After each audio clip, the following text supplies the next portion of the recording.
Sik Gus, aja lunga dhisik.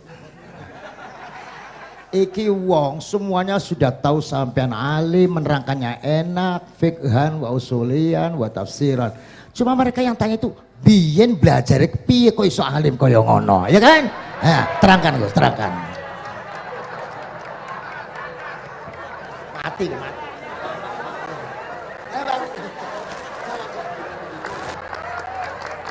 Setuju kan, setuju? Sila, asal dakaik.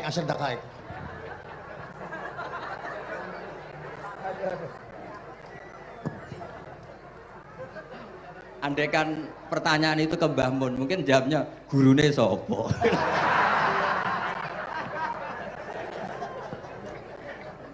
Tapi mungkin kalau ke mbah-mbah saya ya juga babanya nih Biha juga Mbak Abdul Aziz, mungkin putuku.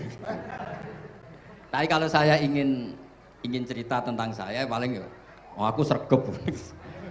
Yang jelas tuh dalika fadlu wa yu'ti apa? Mayas. Tapi gini, kalau ini menghormati bahasa saya ini, kalau ijazah begini, dulu Mbak Mun tuh sering cerita, juga bahasa hal. Kena kepengen ngalim, ku sinau sedurunge ngaji. Ya, misalnya kamu ngaji takrib atau ngaji wahab sama Mbah Mun, kamu baca dulu. Sebelum ngaji. Sebelum ngaji. Nah, setelah dibaca, misalnya kamu baca rofa, kok Mbah Mun baca jer, kamu baca jer, Mbah Mun baca rofa, berarti goblok tulen. Karena semua teori Anda kok salah. Ya misalnya Mbah Mun baca wadakaro sopa al-musonifu, kamu baca wadakaro musonif. Berarti kan goblok banget itu. Ya kan ada cerita gitu, ada orang tuh nggak tahu betul. Gus maknanya lam tardiman itu apa? Lam tardiman. Dicari di kamus itu udah ada. Ternyata itu di khet lam tarodaman. Dia baca satu lam tardiman, dicari di kamus sampai hidup mati lagi ya nggak ada. Nah, jadi kamu baca dulu, misalnya di bab khet lam taro naringali sapa mar'ah daman ing geteh. Ternyata ngaji Mbah Mun paginya jadi baca lam taro daman. Jadi kalau kamu malamnya baca lam tardiman loh kok. Jadi itu kata Dewi Mbah Mun mergo sorokan kabeh santriku ora mungkin. Carane ngecek kebenaran Anda yo maca sik. Nanti kalau kemiripannya 50% ya separuh alim. Kalau 70% ya serondo alim. Tapi nanti kalau kemiripannya sampai 100% dan berkali-kali, ya berarti kan sudah luar biasa. Jadi yang ngaji sama Ki Mustafa, Ki Niam, saya mohon santri-santri itu belajar dulu.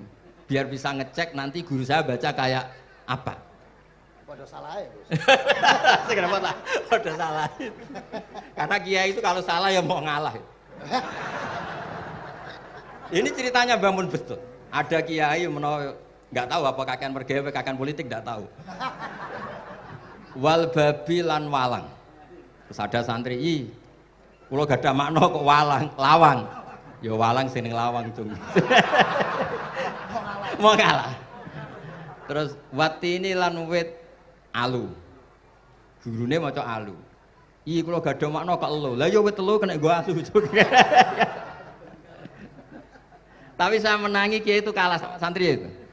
Saroko nyolong sapa wong albedo tangi anduk. Terus gurunya kaget. Cung kok anduk, cung. Bareng didelok endok. Karena kalau pegon kan anduk sama endok itu padha wae. Ini ada padha. Tapi kiainya akhirnya kalah. Memangnya nyolong anduk boleh? Yo ora, cung, yo haram, yo padha wae kalau gitu nyolong. Nyolong endok ya haram, nyolong anduk haram.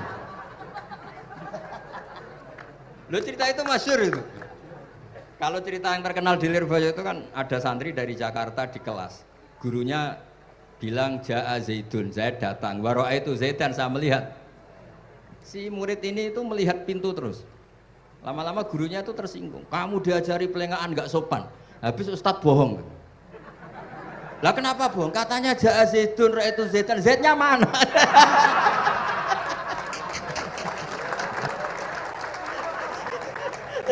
Dia gak ngerti. Zaid datang, saya melihat. Mana orangnya ikut? Kok dibahas-bahas terus itu? Ya, jadi yang serius tadi kalau sampean ingin nguji kualitas Anda, Makanya saya dulu itu pede baca kitab di depan Mbah Mun karena ya ngecek. Dan dulu itu Gus Zofur, Gus Kamil sebelum ngaji ya itu mesti sinau sama saya. Nanti ketika Mbah Mun baca, tadi kalau kemiripannya kita 90% ya bagus. Syukur-syukur sampai 100. Dan itu terulang sampai Wahab Hatam, Jamul Jami' Hatam. Sehingga kita tahu. Jadi kalau diskusi kita kok salah ya tahu, kalau benar ya tahu. Kalau tahqiq ya tahu. Biasanya kalau tahqiq itu Mbah Mun karena takut nyalahkan kiai-kiai Jawa, kalau baca 2 kali, misalnya begini. Yasmalu, kadang diwaca Yasmilu ya apa-apa nggih Jawa wae gitu. Karena kalau kita memaksakan sampai benar seperti di kamus, kayaknya kalau kiai Jawa itu berat. Berat sekali. Dumeli bojo bolak-balik mesti ora goblok wis apik lah. Karena kalau baca tahqiq itu kan butuh kamus. Yang benar itu Yasmalu misalnya. Tapi kan populer juga orang baca Yasmilu. Saya itu menangi loh. Kiai Jawa dulu baca Simai itu menangi, Masdar Simai. Lama-lama setelah banyak alumni Al-Azhar terus berdasar kamus baca Samai semua sekarang. Saya menangi kiai itu baca Dilalah. Lama-lama karena sekarang udah banyak punya kamus, baca Dalalah. Fa'alah. Jadi kiai itu juga kadang-kadang keteror muridnya. Makanya Syekh Zakaria Al-Ansori itu pernah ditanya, kenapa engkau begitu alim alama sampai dilakopi Syekhul Islam? Kata beliau itu lucu jawabannya, karena saya ini orang yang sial.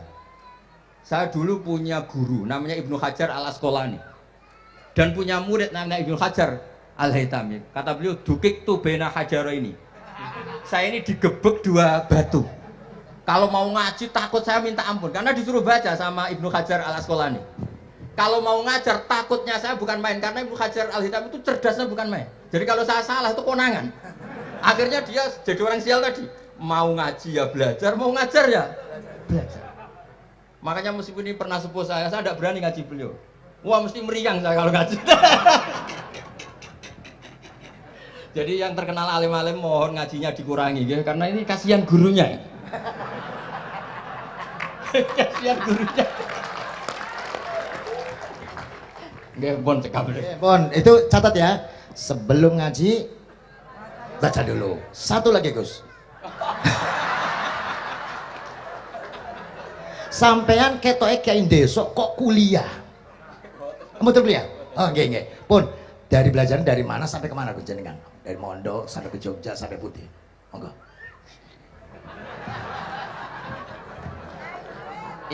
Ini karena sesuai kontrak, nggak boleh nyulayani janji sekali aja Sekali tak tekno Gus. Jadi sebetulnya kalau di ilmu, saya kan sering ketemu ahli geologi, ahli sosiologi. Sebetulnya di ilmu kita, saya kan lama di Jogja dan itu yang saya pakai juga ilmu zaman di pesantren. Misalnya sosiologi itu kan ada mukadimahnya Ibnu Khaldun. Itu kan teorinya luar biasa. Misalnya begini, kenapa Rasulullah itu harus dari suku Quraisy, suku yang sangat terhormat di Mekah? Itu secara teori sosiologi loh, bukan teori nubuah. Kata Ibnu Khaldun, Nabi itu mesti final dari kaum itu aneh. Saya ulang lagi, Nabi itu final dari kaum pasti aneh. Nah masa aneh-aneh ini ditoleransi oleh umatnya karena beliau dari suku yang terhormat. Coba kalau dia dari suku, beliau dari suku yang hina, pasti pas aneh-aneh langsung diadili. Ya kalau di NU lah, ndak Gus Dur kok bikin aneh-aneh di NU kan langsung tuntas. Tapi berhubung Gus Dur cucu Mbah Hasyim, orang itu mentoleransi, bahkan mengira jangan-jangan teori beliau lebih baik ketimbang kita. Nah makanya terus kata Ibnu Khaldun, ma ba'atsawu nabiyan illa fi mana'atin min qaumin, tidak ada nabi diutus kecuali dari kaum terbaik supaya masa-masa transisi ini nggak ada perlawanan. Nah, itu namanya sosiologi. Sehingga beliau ngendikan, ini versi tarikh bukan versi Ibnu Khaldun saja. Ketika sahabat disuruh hijrah karena disakiti orang kafir Quraisy, lah engkau sendiri ya Rasulullah, saya ini orang Quraisy, nggak akan ngalami yang seperti Anda alami. Nah itu namanya sosiologi. Begitu juga matematika. Saya sering ketemu pakar matematika dari UI, dari UGM. Misalnya bilang zakat kan 2,5% misalnya zakat tidak. Saya bilang kalau ngitung itu porogapit, padahal kita zaman sekolah porogapit itu pantangan. Tapi saya bilang saya punya matematika lebih cepat. Apa itu Pak Bah? Kalau manggil saya Pak Bah. Kalau di kitab disebut rubu'ul usur apa? Jadi bertahap. Misalnya 1 juta, usurnya akan 100.000. Setelah 100.000 rubuhnya 25.000. Itu kita tidak usah pakai catatan bisa. Nah itu matematika Arab. Makanya orang Arab tuh nggak bisa nulis, tapi matematikanya cepat karena bertahap. Misalnya 1 miliar ya cari aja usurnya 100 juta. Berarti rubuhnya 25 juta. Berarti 2,5-nya 1 miliar itu 25 juta. Tapi kalau orang Arab bilang itu rubul usur. Diusurkan dulu baru dirubuk. Misalnya 6. 2/3 6 berapa? Orang Arab bilang sulusan. 6 sulusnya 2. Sulus 2 kali berarti 4. Sama misalnya zakat zuruk. Zakat zuruk itu kan al-usyur sama nisful usyur. Berarti misalnya kalau tidak disirami, ya, tidak biaya, zakatnya itu 10%, berarti per 100, 10. Nah sekarang kalau 10 ini kan berarti 1/10. Lah nanti kalau disirami pakai biaya, namanya nisul usyur, berarti 5. Jadi orang Arab itu nggak mau langsung bilang 5, karena kalau 100 dibagi 5 itu jadi 5 itu mikirnya panjang.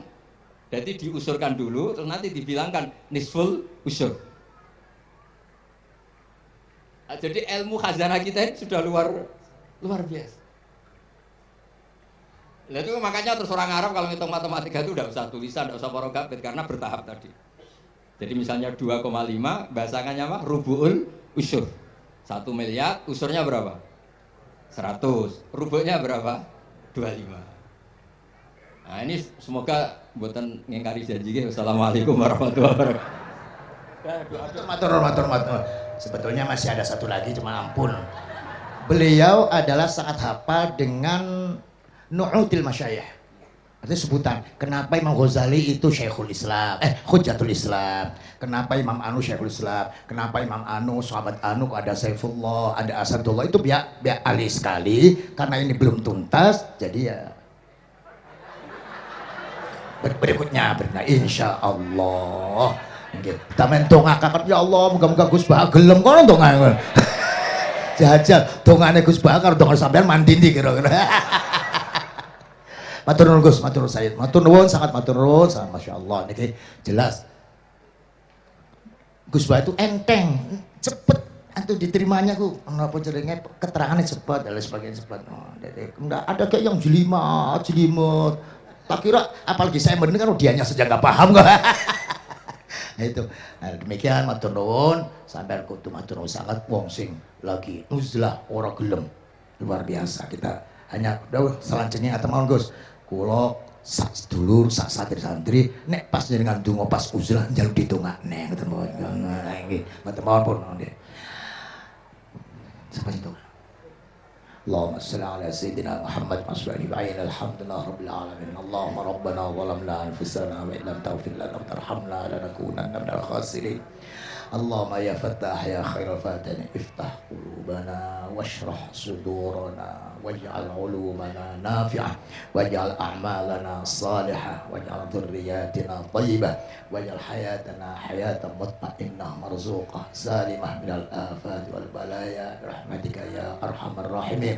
Allahumma ya latifan bi khalqih wa ya aliman bi khalqih wa ya khabiran bi khalqih ultuh bina ya Allah fi qadai hawaijina kulliha min hayat dunya wal akhirah ya latif ya alim ya khabir la ilaha illa anta subhanaka inni kuntu minadh dhalimin la hawla wa la quwwata illa billahi sallallahu ala sayyidina Muhammad alhamdulillah bil alamin al-fatihah.